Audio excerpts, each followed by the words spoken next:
My dad installed security cameras in every room to keep us safe, and the footage proved something way worse. The cameras appeared on a Wednesday morning in March, mounted in corners like mechanical spiders watching everything we did. Dad stood in the kitchen doorway with his toolbox, wiping sweat from his forehead while explaining how the neighborhood had 3 break-ins last month and he wasn't taking chances with his family's safety.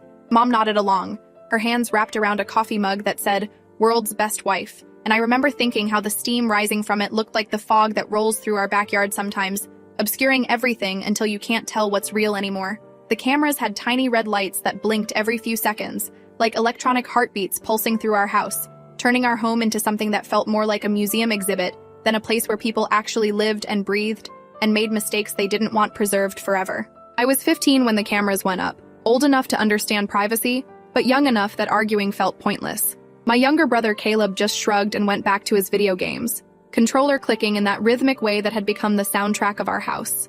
Dad installed 12 cameras total: living room, kitchen, hallway, both bathrooms with angles that supposedly didn't show anything inappropriate. My bedroom, Caleb's bedroom, the garage, the backyard, front porch, and 2 in the basement where Dad kept his workshop and old furniture we'd been meaning to donate for 3 years. He showed us the app on his phone where he could watch every angle simultaneously, little squares of our lives reduced to surveillance footage that updated in real time with timestamps in the corner. He demonstrated how he could zoom in on any camera, rewind footage, set up motion alerts that would ping his phone whenever someone entered certain rooms, and even watch everything remotely from his office downtown where he worked as an insurance adjuster, processing claims for people whose lives had been disrupted by break-ins and theft. That first week, I caught myself performing normalcy for the cameras.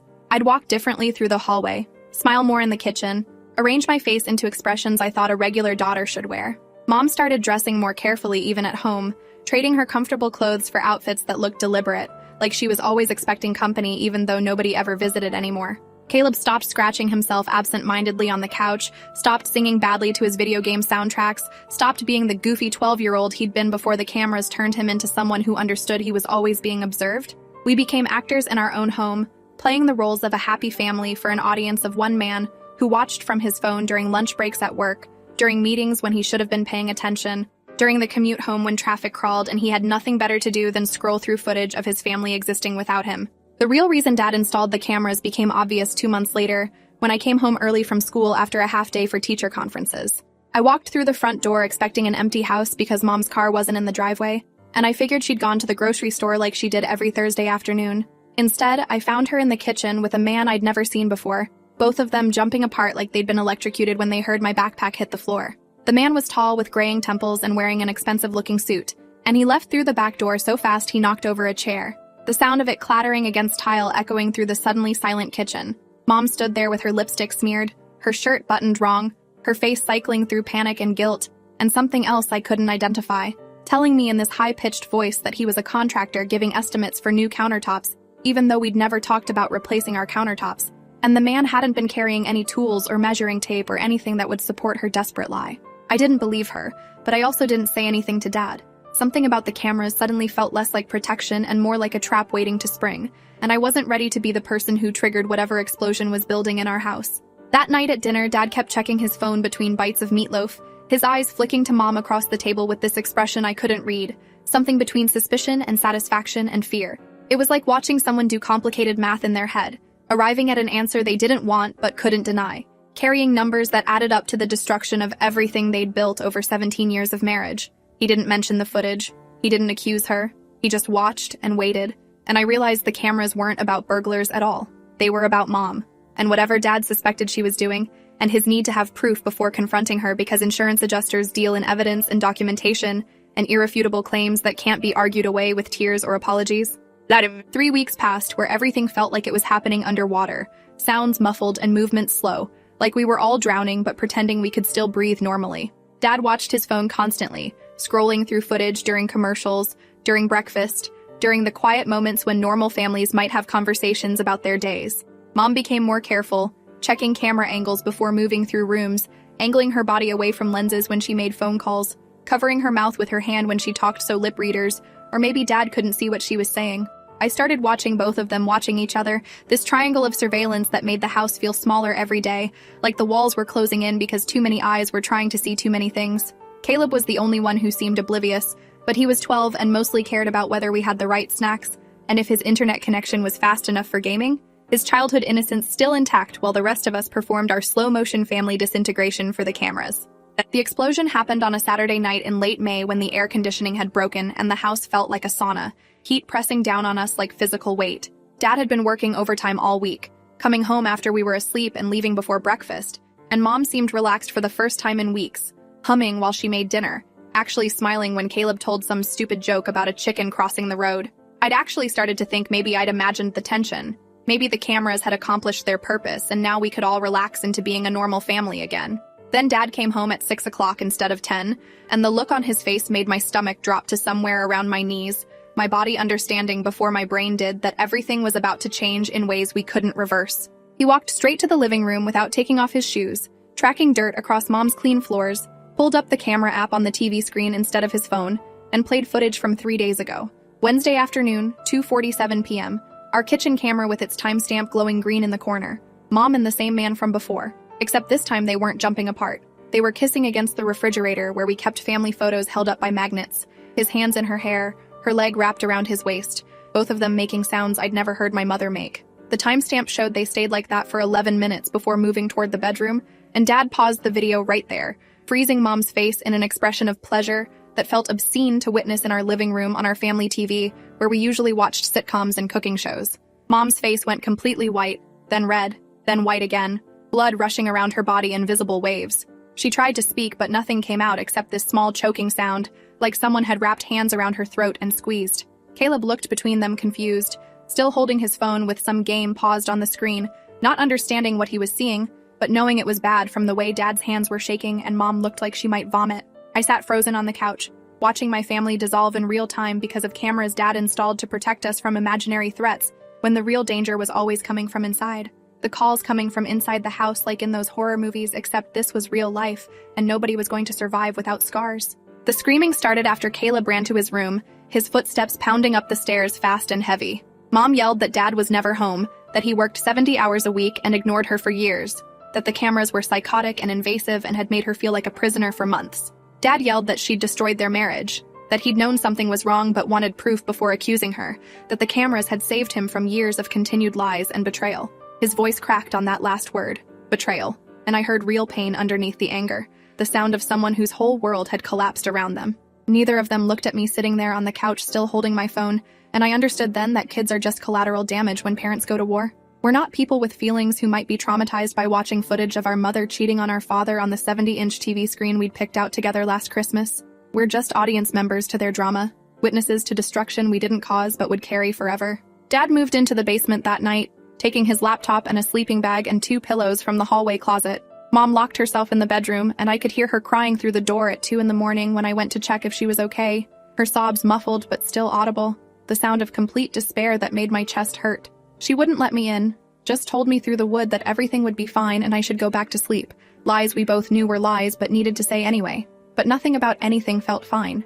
And sleep seemed like something people did in normal houses, where cameras weren't cataloging evidence of family destruction, where privacy still existed, where trust hadn't been replaced by surveillance footage and timestamps and irrefutable proof of betrayal. The next morning, Dad sat me and Caleb down at the kitchen table while Mom stayed upstairs, probably still crying, or maybe just hiding from having to look at us and explain why she'd destroyed our family for some man in an expensive suit. He explained very calmly that he and Mom were getting divorced, that he'd already contacted a lawyer named Gregory Thornton, who specialized in high-conflict custody cases, and that the camera footage would be important for custody proceedings. He said this like he was discussing grocery lists, his voice flat and mechanical, every emotion locked down so tight I could see the effort it took to keep his face neutral. Then he told us the cameras were staying up until the divorce was finalized because he needed to document everything for court, needed proof that Mom was an unfit parent, needed evidence that would be admissible and convincing and irrefutable. Mom would have to live under surveillance in her own home while lawyers picked apart her life frame by frame, examining every mistake and flaw and human weakness for a judge to evaluate. I asked if we could take the camera out of my room at least, and Dad said no without even considering it. He said the lawyer advised keeping everything consistent for the record, that removing cameras now might look like tampering with evidence, might suggest we had something to hide, might weaken his case in ways that could cost him custody. So my bedroom, the one place I should have felt safe, remained under constant surveillance because my parents couldn't end their marriage without turning our house into a crime scene investigation unit. Every night I'd lie in bed staring at that camera lens, wondering if someday a stranger in a courtroom would watch footage of me sleeping, crying, changing clothes behind my closet door, existing in moments I thought were private but were actually being preserved forever on Dad's cloud storage system. School became my escape, which was ironic because I'd spent the last 3 years hating everything about it. The cliques, the boring classes, the cafeteria food that tasted like cardboard. Suddenly, sitting in algebra class felt peaceful compared to home, where every room had a camera witness and every conversation felt like testimony that might be used against someone later. My best friend Natasha noticed I was acting different, quieter, withdrawn in ways that weren't like me, and when she asked what was wrong, I couldn't figure out how to explain that my house had become a panopticon, and my family was performing our dysfunction for digital posterity. How do you tell someone that your dad watches footage of your daily life like some people binge Netflix series, scrolling through hours of mundane activities looking for evidence to use in court? How do you explain that privacy has become a theoretical concept in your house, something other families have but yours traded away for the illusion of security? The divorce proceedings moved fast because Dad had evidence Mom couldn't dispute. His lawyer submitted edited footage compilations showing her with the other man, whose name turned out to be Richard Blackwood, a corporate attorney who was also married with 3 kids of his own, plus timestamps proving she'd had him over multiple times when Dad was at work. The videos were damning and explicit and impossible to explain away. Evidence so clear that Mom's lawyer couldn't argue against it, could only try to minimize it or contextualize it or claim it didn't reflect on her ability to parent. Mom's lawyer, a stern woman named Diane Kepler, tried arguing that Dad's surveillance was invasive and possibly illegal, that installing cameras in bedrooms and bathrooms violated reasonable expectations of privacy even in your own home. But they lived in a state where recording in your own home was permitted as long as one party consented, and technically Dad owned the house, his name on the deed from before they were married. The cameras that were supposed to protect us became the weapon that destroyed our family, and nobody seemed to think that was the least bit insane except me and Caleb, who didn't get votes in how our lives were dismantled. 2 months into the divorce process, something shifted in Dad's behavior that made my skin crawl in ways I couldn't fully articulate. He started making comments about the footage during dinner. Things like how he'd noticed Mom went out at noon on Thursdays but told him she went to the gym at 2, or how the mailman sure spent a long time on our porch yesterday chatting with her, or how Caleb had gotten home from school 15 minutes late on Monday and where had he been for those 15 minutes. He'd say this casually while passing the salt or refilling his water glass, voice conversational like he was mentioning the weather, but underneath was this current of obsession that made every meal feel like an interrogation. I realized he wasn't just reviewing footage for legal purposes anymore. He was obsessively watching everything, scrolling through hours of mundane household activities looking for more evidence, more betrayals, more ammunition he could use to prove Mom was terrible, and he was the wronged party who deserved sympathy and custody and vindication.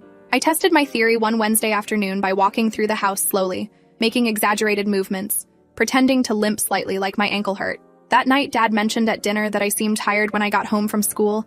Had I been sleeping enough? Was my ankle okay from what looked like maybe twisting it? My blood turned to ice because I'd deliberately acted tired and faked the limp that afternoon, testing to see if he was watching, and he'd been watching closely enough to notice details that shouldn't matter to anyone who wasn't surveilling obsessively. The cameras weren't just recording anymore. They'd turned Dad into this omniscient presence who saw everything we did, every moment, cataloging our lives like a documentary filmmaker studying lab rats or prisoners in some psychological experiment about the effects of constant observation. Caleb started having nightmares around this time, waking up screaming about eyes in the walls watching him even when he closed his own eyes. He'd wake up at 2 or 3 in the morning, his screams piercing through the house, and Mom would run to comfort him while Dad watched on his phone from the basement where he'd set up his monitoring station.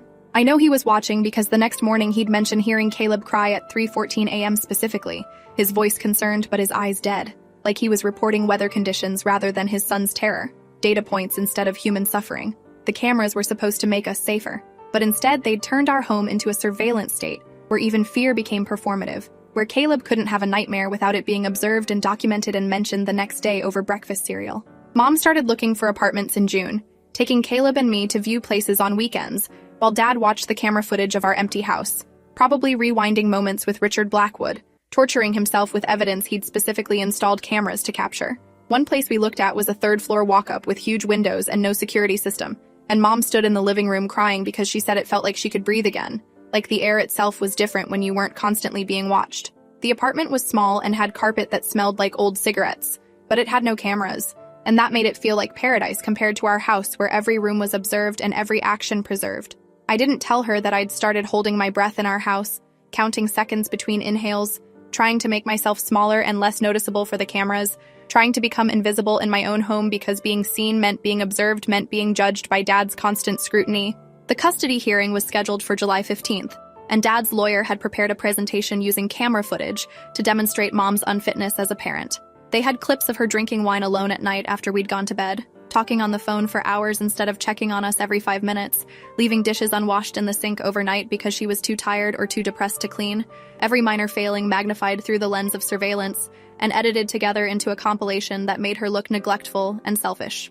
My stomach hurt thinking about how they'd reduced my mother to highlight reels of her worst moments, ignoring the cameras never captured her reading to Caleb before bed every night for years, or helping me with homework, or making our favorite meals when we were sick, because those moments happened before Dad installed his mechanical witnesses, or because they didn't fit the narrative his lawyer was building about her being a terrible parent who only cared about her affair. The week before the hearing, I made a decision that would change everything.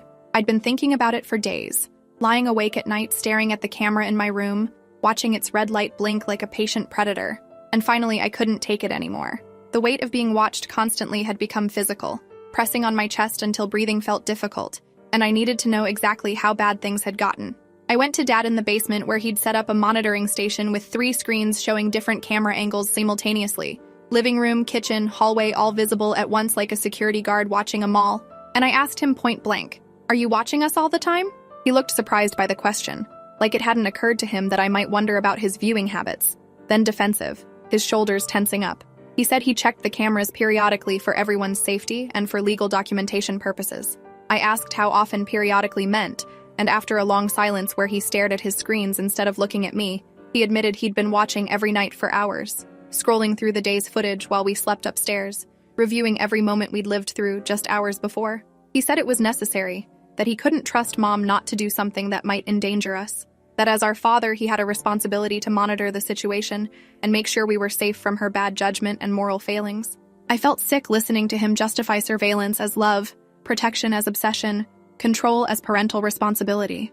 Then I asked the question that had been burning in my mind for weeks, the one I was terrified to hear answered, "Do you delete any footage, or is everything saved forever?" His face changed, got this careful blank expression like someone had pulled a mask over his features, and he said the system automatically backed up to cloud storage with unlimited capacity, preserving everything for potential future need, legal proceedings, appeals, evidence if Mom tried to claim he was lying about anything, months of our lives, every private moment, stored permanently in some digital warehouse where theoretically anyone with the password could access it, watch it, judge it, use it for purposes we couldn't control or prevent. That's when I noticed something that made my blood stop moving through my veins, my whole body going cold despite the basement's stuffiness.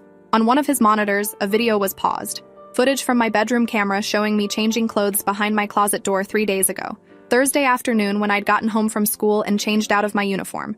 The angle should have been blocked by the closet door, but I'd left it at the wrong position that day, careless about camera angles because I'd been distracted by a fight with Natasha, and the camera caught everything reflected in my full-length mirror that stood against the wall. Everything. Dad saw me staring at the screen and quickly closed the window, mouse clicking frantically, saying he was just checking to make sure that camera's angle was appropriate. After I'd complained about privacy, nothing more. He'd noticed the door was open and wanted to verify the angle was still acceptable for court purposes.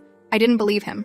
More than that, I finally understood that the cameras had corrupted something fundamental in my father, turned him into someone I didn't recognize anymore. They'd started as tools to catch Mom cheating, instruments of marital warfare, but they'd evolved into his method of control, of maintaining power over a family that was disintegrating despite his surveillance.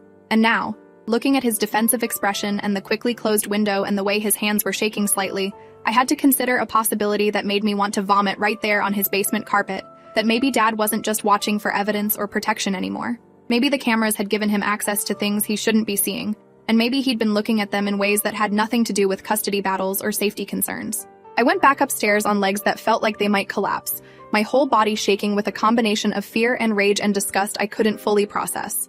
I lay on my bed fully clothed, staring at the camera lens, and something inside me snapped. Then I got up, took a roll of duct tape from the kitchen junk drawer, and covered every camera in my room, the main one in the corner, and 2 others I found after searching carefully, one hidden in my bookshelf behind a row of textbooks, and another in the smoke detector that wasn't actually a smoke detector at all. Dad was up the basement stairs within 60 seconds of me covering that first lens, like he'd been alerted by the sudden loss of his view, demanding to know what I was doing, his face red and angry. I told him I was done being watched, that whatever custody battle he was fighting with Mom didn't give him the right to surveil me constantly, to have footage of me in private moments that no parent should see of their teenage daughter. He said I couldn't obstruct the cameras, his voice rising to a shout, that his lawyer needed complete documentation, that removing camera access would compromise his case. I told him I'd go to court myself and tell the judge exactly how it felt to live under constant surveillance, how Caleb had nightmares about eyes in the walls, how I couldn't change clothes in my own room without worrying about angles and reflections, how I'd found him watching paused footage of me changing. I said I'd tell them about the paused footage on his monitor, about the reflection in my mirror, about the fact that he'd installed a hidden camera in my bookshelf that wasn't disclosed when he showed us the system originally. Dad's face went pale, then red, and he started to say something, then stopped, his mouth opening and closing like a fish drowning in air. We stood there in the hallway, the covered camera between us now blind and useless, and I saw fear in his eyes for the first time. Not fear of losing the divorce case, fear that I'd realized something he'd been hiding even from himself, that the cameras had given him access to something he shouldn't want but couldn't stop watching. He backed down, said I could keep the cameras covered in my room but nowhere else in the house. Then he went back to the basement, and I heard him moving things around down there, furniture scraping across concrete floor, probably deleting files, cleaning up whatever evidence existed of his obsessive watching patterns that couldn't be explained away as legal necessity. I'd won that battle, but the victory felt hollow because I knew the other cameras were still recording, still feeding Dad's need to observe and control, and now I understood his need might be darker than anyone had acknowledged, darker maybe than he was willing to admit to himself. The next morning, I did something I'd never done before. I skipped school completely and went to the public library downtown to research surveillance laws on their computers, where Dad couldn't track my search history. What I found made my hands shake while typing, my fingers slipping off keys as I read statute after statute. In our state, recording people in bathrooms or bedrooms without explicit consent was illegal, even in your own home, if those people had a reasonable expectation of privacy. The cameras in mine and Caleb's bedrooms, the ones in the bathrooms even with angles that supposedly didn't show anything inappropriate but still recorded audio of private moments, all potentially illegal. Installing hidden cameras without disclosure was definitely illegal. Dad's lawyer probably knew this but had gambled that nobody would challenge it, that Mom wouldn't think to question the legality because she was too focused on defending her affair, that two teenagers wouldn't know their rights or how to assert them. I printed out the relevant statutes, using quarters from my lunch money to pay for copies, and brought them home in my backpack like contraband. Instead of confronting Dad directly this time, I showed them to Mom, finding her in her bedroom where she spent most of her time now hiding from cameras and Dad's judgment. She read them twice, her face getting harder with each pass, transformation from defeated to determined happening in real time, and then she called her lawyer right there at the kitchen table while I listened, her voice stronger than I'd heard it in months. An hour later, Diane Kepler filed an emergency motion about Dad's illegal surveillance, citing the statutes I'd found, and demanding immediate camera removal, plus a forensic examination of all footage to determine what had been recorded and who had accessed it. By that evening, a court order arrived by email and physical courier, requiring Dad to disable all cameras in bedrooms and bathrooms immediately, or face criminal charges for illegal surveillance, plus potential charges related to hidden cameras if the investigation revealed undisclosed recording devices. Dad's rage when he read the order was terrifying in ways I'd never seen from him before. He punched the wall in the living room, leaving a hole that exactly matched his fist, knuckles splitting and bleeding from the impact, and screamed that we were destroying evidence, that Mom had turned me against him like she turned everything against him, that without the footage he'd lose everything in court because all he had was the truth, and apparently truth didn't matter anymore if you couldn't prove it with video documentation. But he also looked scared, genuinely scared in a way that went beyond losing a custody case. And I realized the cameras had become his entire strategy, his whole sense of control over a situation that had spiraled beyond his ability to manage. Without them, he had no power, no way to watch us every second and convince himself he was still the patriarch of a family that had already dissolved, no access to the private moments he'd been watching for reasons he probably couldn't even articulate to himself. He disabled the bedroom and bathroom cameras that night, standing on a ladder and disconnecting them one by one while Mom watched from the doorway to make sure he actually did it. The house felt different without the red recording light in my room, not safe exactly, but less suffocating, like someone had opened a window in a room that had been sealed shut for months. Caleb noticed immediately and slept through the night for the first time in weeks. No nightmares about eyes in walls because the eyes were finally gone from the spaces that should have been most private. Mom moved carefully through the remaining camera zones in the living room and kitchen, her face carefully neutral, and I wondered what she was thinking now that she had partial freedom from Dad's electronic eyes, whether she felt relief or just anticipated his next move in their ongoing war. The custody hearing became a different kind of battle without Dad's bedroom footage. His lawyer still had evidence of Mom's affair, the kitchen footage that was legally obtained, but Mom's lawyer hammered on the illegal surveillance, painting Dad as controlling and obsessive and potentially dangerous. They brought in an expert witness, Dr. Patricia Hollings, who testified about the psychological impact of constant surveillance on children, citing studies about anxiety, paranoia, developmental disruption, and the long-term effects of growing up without privacy. She explained how surveillance in intimate spaces like bedrooms and bathrooms was particularly harmful, creating shame and hypervigilance that could last into adulthood. I sat in the courtroom listening to them discuss me and Caleb like we were case studies instead of real people, and part of me wanted to scream that we were right there. We could speak for ourselves about what it felt like to live in a house where privacy was theoretical and observation was constant. When the judge asked if I wanted to testify, I said yes before Dad's lawyer could object. I walked to the stand on shaky legs, my whole body trembling with nerves and anger and the weight of what I was about to say. I put my hand on the Bible and swore to tell the truth, and then I told the whole truth. I explained how the cameras made me feel watched every second, how I performed normalcy instead of living authentically, how Caleb had nightmares that started the week the cameras went up, how Dad admitted to watching hours of footage every night after we'd gone to sleep. Then I said something I hadn't planned, words that came out of some deep place where I'd been storing hurt I didn't know how to process. The cameras were supposed to catch Mom cheating, but they turned my dad into someone I don't recognize anymore. Someone who watches his daughter changing clothes and calls it legal documentation. Dad's face crumpled when I said that, his lawyer's hand on his arm the only thing keeping him in his seat, and for a second I almost felt sorry for him.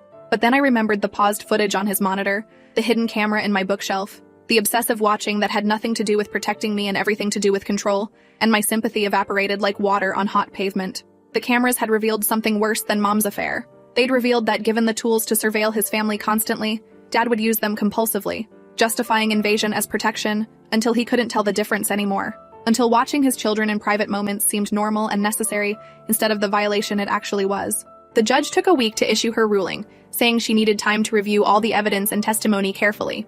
In that week, Dad barely spoke to anyone, communicating only in grunts and nods. He sat in the basement with his remaining cameras, watching the living room and kitchen feeds like they held answers to questions he couldn't articulate, scrolling through footage of empty rooms and mundane activities, because that was all that was left to watch. Mom started packing boxes, confident she'd get primary custody based on how the hearing went. Her lawyer's reassurances that Dad's illegal surveillance had destroyed his credibility. I tried to focus on summer reading for school, books about dystopian futures where surveillance was normalized, and the irony wasn't lost on me that I was living in the world these authors had warned about. Mostly I stared at words without comprehending them, waiting for a decision that would determine how the rest of my childhood unfolded, which parent I'd live with, whether I'd ever feel safe in a home again.